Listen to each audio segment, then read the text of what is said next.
วันนี้จะมารีวิวไฟฉายคาดหัวครับมี2รุ่นครับก็คือรุ่นไฟสีขาวและรุ่นไฟสีเหลืองครับไฟสีขาวก็จะเป็นตัวนี้นะครับส่วนไฟสีเหลืองก็จะเป็นตัวนี้ครับ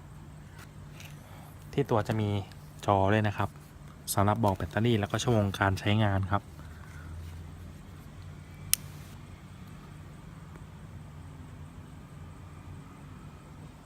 เนี่ยครับบอกแบตเตอรี่และชั่วโมงการใช้งานครับ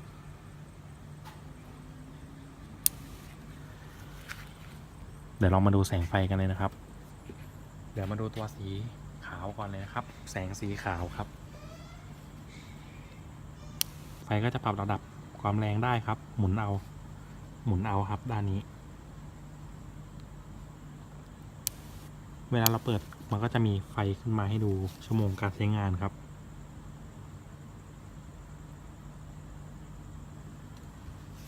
อันนี้ก็คือแสงแรงสุดก็จะเหลือ9ชั่วโมงครับ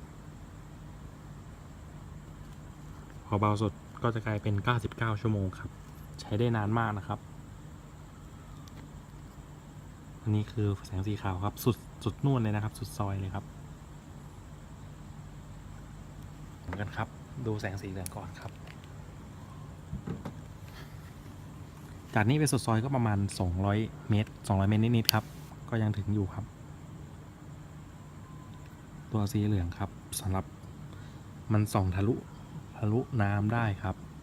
ตัวสีขาวจะทะลุน้ำไม่ได้ตัดหมอกได้ครับสีเหลืองตัดหมอกได้ส่องหาสัตว์อะไรอย่างนี้ได้มันจะสะท้อนแสงที่ตาสัตว์ปรับระดับได้เหมือนกันครับความแรงของแสงเดี๋ยวเรามาดูหันข้างนี้ดีกว่าครับมันจะไกลกว่าสุดซอยเลยนะครับผมแบบมองเห็นเลย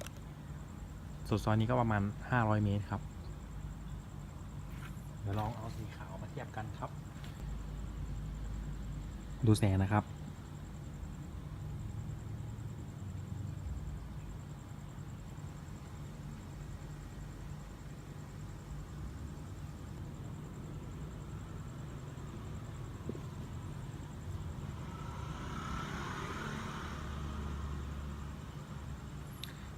ตัวสีเหลืองเนี่ยจะส่องหาสัตว์ได้ดีกว่าครับหากบหาเขียดหาหนูนาอะไรอย่างเงี้ยครับได้ดีเลย